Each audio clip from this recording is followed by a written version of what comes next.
जय हिंद। खैर देखो भाई, गवर्नमेंट ने E85 फ्यूल तो लॉन्च कर दिया और E20 फ्यूल को थोड़ा सा बैकवर्ड रखने की कोशिश किया जा रहा है। अगर एक नॉर्मल व्यक्ति के पर्सपेक्टिव से देखोगे ना भाई, तुम्हें लगेगा कि यार गवर्नमेंट ठीक ही तो कर रहा है। 85% यहाँ पर इथेनॉल ब्लेंडिंग किया जाएगा एंड 20% यहाँ पेट्रोल को यूज करेंगे, तो हमारा पेट्रोलियम इम्पोर्ट सडनली डिक्रीज होगा एंड हमारा फॉरेन रिजर्व बचेगा। लेकिन एक्चुअली ऐसा होगा नहीं आने वाले टाइम पर। गवर्नमेंट ने ऑलरेडी प्रॉमिस किया था कि जब E20 फ्यूल को हम लोग लॉन्च करेंगे तो पेट्रोल का प्रोडक्ट डाउन होगा यहाँ पर, लेकिन अभी तक पेट्रोल का प्रोडक्ट डाउन नहीं हो रहा है। लगभग 108-109 रुपए चल रहा है हमारे स्टेट में। क्या फायदा हुआ इथेनॉल ब्लेंडिंग का जबकि हमारा पेट्रोल का प्राइस ही नहीं डाउन हुआ। और तुम्हारे दिमाग में सवाल आ सकता है कि ईरान इजराइल वार वगैरह चल रहा है, जो पेट्रोलियम का बैरल है उसका कॉस्ट ही ज्यादा होगा। नहीं भाई, ऐसा नहीं है। पहले तो लगभग 111-112 डॉलर पर बैरल का कॉस्ट आता था एक पेट्रोलियम बैरल का, एंड अभी वही सेम बैरल 97-98 डॉलर का आता है। कच्चा माल का प्राइस तो डाउन ही हुआ है ना भाई। यहाँ पर तुम देखोगे तो सिर्फ पेट्रोल प्रोडक्ट के ऊपर टैक्स बढ़ाया जा रहा है एंड इंडियन जनता को मूर्ख बनाया जा रहा है यहाँ पर। देखो, बिफोर जानने से पहले ये E85 फ्यूल कैसे काम करेगा पहले ये समझते हैं भाई साहब। ये इथेनॉल ब्लेंडिंग का प्रोसेस क्या है, अगर पता है तो भाई साहब 1 मिनट तुम स्किप कर सकते हो। देखो यहाँ पर जो ई का मतलब है ये होता है इथेनॉल। इथेनॉल जो है ये शुगर केन से बनता है, जो कि इंडिया में भरपूर उगाया जाता है एंड वैसे हम जो शुगर केन है उसको एक्सपोर्ट भी करते हैं पूरी दुनिया को। तो गवर्नमेंट ने सोचा कि हम लोग उसी शुगर केन को यूज करके पेट्रोल पे मिला के थोड़ा सा सस्ता बना सकते हैं अपने पेट्रोल को। उससे क्या होता है ना भाई, कार्बन एमिशन बहुत कम होता है। तो एक गोली में 2 शिकार हो जाएगा यहाँ पर। लेकिन बात ऐसी है कि गवर्नमेंट इतनी दयालु भी नहीं है। कैसे समझाता हूँ, पहले ये समझो कि जो E20 है इसमें 80% पेट्रोल यूज होगा एंड 20% इथेनॉल यूज होगा। इसको ब्लेंडिंग किया जाएगा, फिर तुम्हारे व्हीकल में ये तुम यूज कर सकते हो। वैसे ही जो E85 है ये 15% पेट्रोल एंड 85% इथेनॉल से मिलकर बनेगा। तुम्हें क्या लगता है ये तुम्हारे गाड़ी को डैमेज नहीं करेगा? वैसे E20 भी हमारे गाड़ी के लिए ठीक नहीं है। अभी के टाइम पर इंडियन व्हीकल इतना अच्छे से मैनेज ही नहीं हुआ है कि E20 फ्यूल को आराम से चला सके। एंड अभी गवर्नमेंट ने E85 फ्यूल को लॉन्च कर दिया है, जो कि ऑलमोस्ट इंडियन व्हीकल के लिए एक डिजास्टर साबित हो सकता है आने वाले टाइम पर। एंड गवर्नमेंट बोल रहा है कि E20 पर कोई भी इंश्योरेंस कंपनी तुम्हारा इंश्योरेंस कैंसिल नहीं कर सकता है, ये बोल के कि तुम E20 फ्यूल यूज कर सकते हो। लेकिन E85 फ्यूल पर ऐसा कोई बातचीत हुआ ही नहीं है अभी तक। एंड E85 फ्यूल पर गारंटी तुम्हारा इंजन खराब होगा, क्योंकि हमारा इंजन ऐसे डिजाइन ही नहीं हुआ है कि E85 फ्यूल पर चल सके। इवन जो BS6 इंजन अभी लॉन्च हो रहा है उसका कैपेबिलिटी भी नहीं है E85 फ्यूल पर चल सके। हाँ, E20 पर चल सकता है, लेकिन गवर्नमेंट का ये जो मैसिव स्टेप है E85 फ्यूल को बनाना, ये एक बहुत ज्यादा रिस्की स्टेप है। यहाँ पर इथेनॉल ब्लेंडिंग जो हो रहा है ना भाई, ये कौन कर रहा है बताए? ये नितिन गडकरी साहब का बेटा ही कर रहा है भाई। उसकी ही एक कंपनी है जो कि लगभग $0.1 बिलियन का वैल्यूएशन रखता है। एंड जब E85 फ्यूल लॉन्च हुआ ना भाई, उसके बाद 140% का ग्रोथ हो गया कंपनी का। मतलब इनका ही फायदा है भाई। ऐसा नहीं है कि जनता को कोई बड़ा फायदा होगा यहाँ पर, जनता से पैसे कम लिया जाएंगे, जनता का पैसा कम खर्च होगा। नहीं, ऐसा कोई दयावान पुरुष ये सब नहीं है। पॉलिटिशियन के बेटों का ही फायदा हो रहा है यहाँ पर। ये बंदा अपना इथेनॉल भर भर के बेचेगा भाई पेट्रोलियम कंपनी को। हाँ, मैं यहाँ पर कोई पॉलिटिक्स के ऊपर बातचीत करने नहीं आया हूँ। गवर्नमेंट अगर अच्छा काम करेगा तो मैं बताऊंगा, गवर्नमेंट अगर लोगों को ठगने की कोशिश करेगा तो भी मैं बताऊंगा। ऐसा नहीं है कि गवर्नमेंट सारे बुरी काम कर रहा है, नहीं भाई। लेकिन तुम अगर एक गवर्नमेंट को 15 साल बैठा दोगे गद्दी पे, ठीक है 10 साल ये काम कर लेगा, लेकिन 5 साल ये लूटेंगे भर भर के, जो कि अभी हो रहा है। Before moving to E85 fuel, यहाँ पर अब हम देखते हैं कि इंडिया के अलावा कौन कौन से ऐसे कंट्री है जो कि ऑलरेडी इथेनॉल ब्लेंडिंग के प्रोसेस को कर चुके हैं। ऐसा नहीं है कि इंडिया पहला कंट्री है। यहाँ पर one of the most successful country यहाँ पर है ब्राजील, जो कि इथेनॉल ब्लेंडिंग को काम में ले रहा है। अगर मैं तुमको डेटा बताऊंगा ना, तुम हैरान हो जाओगे कि ये अभी तक E20 के आसपास में खेल रहा है एंड इंडियन गवर्नमेंट खेल रहा है यहाँ पर E85 पर। कितना बड़ा रिस्की जंप है यहाँ पर। एंड दूसरा है यहाँ पर अमेरिका। ऑब्वियसली अमेरिका अपना इथेनॉल ब्लेंडिंग के प्रोसेस को करके अपने व्हीकल में यूज करता रहा है कई सालों से। अगर ग्लोबल हिस्ट्री को देखोगे ना भाई, पहले ब्राजील ने लॉन्च किया था इथेनॉल ब्लेंडिंग के प्रोसेस को जब 1973 और 75 के टाइम को याद करो। उस टाइम पेट्रोलियम क्राइसिस आ गया था पूरी दुनिया में। एंड अभी जैसे पेट्रोल वगैरह मिलना मुश्किल हो रहा है, डीजल वगैरह मिलना मुश्किल हो रहा है, उस टाइम पर भी ऐसा ही सिचुएशन था। तो ब्राजील ने पहली बार प्लान किया भाई साहब कि इथेनॉल ब्लेंडिंग को किया जाए। एंड इथेनॉल ब्लेंडिंग से हमारी जनता को थोड़ा रिलैक्सेशन मिलेगा एंड हम ज्यादा हमारे शुगर केन के ऊपर निर्भर रहेंगे, पेट्रोलियम प्रोडक्ट के ऊपर कम निर्भर रहेंगे। एंड धीरे धीरे ब्लेंडिंग को बढ़ाते जाएंगे, पेट्रोल कम इंपोर्ट करते जाएंगे, शुगर केन का प्रोडक्शन ज्यादा करते जाएंगे, तो हमारा ही फायदा होगा आने वाले टाइम पर। एंड उसी को मद्देनजर रखते हुए यहाँ पर ब्राजील ने 1975 पे शुगर केन से इथेनॉल बना के ब्लेंडिंग करना स्टार्ट किया। एंड अभी तक इन्होंने लगभग E18 एंड E27.5 तक पहुंचे हैं। मैक्सिमम मान लो 27% यहाँ पर ethanol and rest of the amount यहाँ पर पेट्रोल यूज होता है। लेकिन हमारा गवर्नमेंट क्या कर रहा है यहाँ पर E85 पेट्रोल। वाओ, यहाँ पर तो जादू हो रहा है। एंड ब्राजील को ये करने में 50 साल लग रहा है। एंड तुम बोलोगे कि ब्राजील ही स्लो काम करता होगा, इंडियन गवर्नमेंट बहुत स्पीड से काम करता होगा। ऐसा नहीं है भाई। लेट्स सपोज मान लो तुम एक बाइक बाइक खरीद रहे हो, तुम एक बाइक को क्या 1 साल चलाओगे, 2 साल चलाओगे? हमारे घर में जो बाइक है 15 साल से चल रहा है, एकदम फाइन है, और 10 साल आराम से चल जाएगा। लेट्स सपोज 20 साल के लिए कोई भी एक व्हीकल लेता है, तो 20 साल में उसका इंजन तो चेंज नहीं होगा। अगर पहले ये 100% पेट्रोल से चलता था, एंड ये जो बाइक है इसका इंजन ही 100% पेट्रोल पर चलने के लिए बना हुआ था, अगर इसको E20 यूज करवा दो तो डैमेज होगा या नहीं होगा बताओ टेक्निकली? एंड उसको अगर E85 पर चलने की कोशिश करवाओ तो भाई यहाँ पर उसका इंजन तो भाई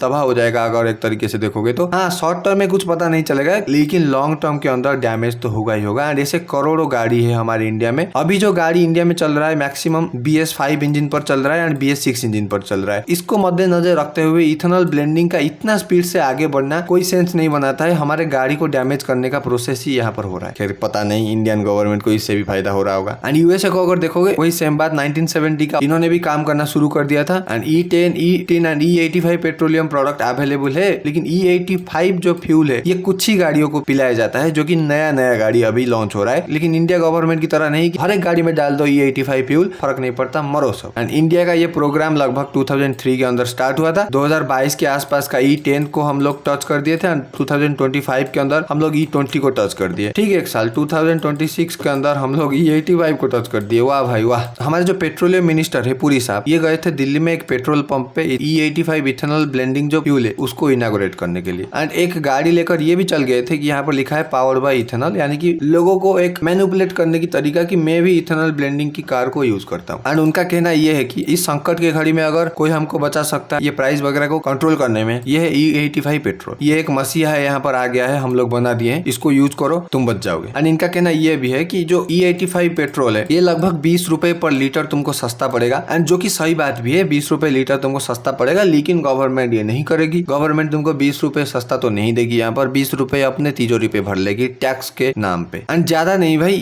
E85 के लॉन्च का एक दिन पहले मारुति सुजुकी ने अपना एक कार लॉन्च कर दिया, जो कि Maruti Suzuki Wagon R flex fuel, जिसका इंजन ऐसे डेवलप किया गया है कि ये E85 पेट्रोल पर चल सकता है एंड उसको कोई भी प्रॉब्लम नहीं होगा यहाँ पर। लेकिन इंडिया का क्या हर एक गाड़ी यहाँ पर E85 पेट्रोल पर चलता है? बिल्कुल नहीं। एंड पुरी साहब का कहना ये है कि ये जो E85 पेट्रोल है ये लगभग 61% कम ओमिशन करेगा, यानी कि कम पोल्यूशन करेगा इन कंपैरिजन टू 100% पेट्रोल, जो कि एनवायरमेंट को भी फायदा देगा, जो कि एक सही फैक्ट है। लेकिन प्रॉब्लम ये है कि इंडिया में जो पेट्रोल पंप वगैरह है, आने वाले कुछ हफ्तों के अंदर लगभग 50 से लेकर 100 पेट्रोलियम पंप तक ये E85 पेट्रोल पहुंच जाएगा। कुछ महीनों के अंदर 200-250 एंड 2027 के एंड तक 5000 पेट्रोल पंप पर ये फ्यूल पहुंच जाएगा। ये 5000 पेट्रोल पंप अगर देखोगे ना भाई, तो हम लोग वहीं से ही फ्यूल भरवाते हैं। सिलेक्टेड पेट्रोल पंप नहीं बनेगा E85 पेट्रोल के लिए। एंड हमारे जो बाइक वगैरह में, कार वगैरह में जो भी पेट्रोल यूज होता है, हम लोग आने वाले 2 साल के अंदर E85 पेट्रोल ही डालेंगे अपने गाड़ी में एंड हमारा गाड़ी डैमेज होगा। कोई नितिन गडकरी साहब का गाड़ी डैमेज नहीं होगा, उनके बच्चों का गाड़ी डैमेज नहीं होगा यहाँ पर। एंड ये जो बोल रहे हैं कि आने वाले टाइम पर 100% इथेनॉल पर कार चलने वाला है, इस प्रोजेक्ट को करने के लिए भाई साहब मिनिमम 50 साल लगने थे। हमारे गाड़ियों को डेवलप करना था, उनके इंजन को बनवाना था, उसके बाद हम लोग लॉन्च करते E85, E100, जो भी यहाँ पर तुम लॉन्च करना चाहो कर सकते हो। ऑलरेडी बाइक यहाँ पर 1 लाख से कम अभी तक है ही नहीं, उसके ऊपर इसको मेंटेनेंस ज्यादा करना पड़ेगा। क्या चल रहा है भैया? देखते हैं गवर्नमेंट का ये तमाशा कितना दिन चलता है। खैर कमेंट सेक्शन में बीजेपी करके गाली देने की कोई जरूरत नहीं है। I just love my country and मेरे कंट्री के लोगों को बहुत प्यार करता हूँ। एंड उसी को मद्देनजर रखते हुए गवर्नमेंट ये गलत कर रहा है तो आवाज उठाना सही बात भी है यहाँ पर। तो देखते हैं आने वाले टाइम पर क्या होता है। Thank you so much for watching this video. This is Manoj this side signing off.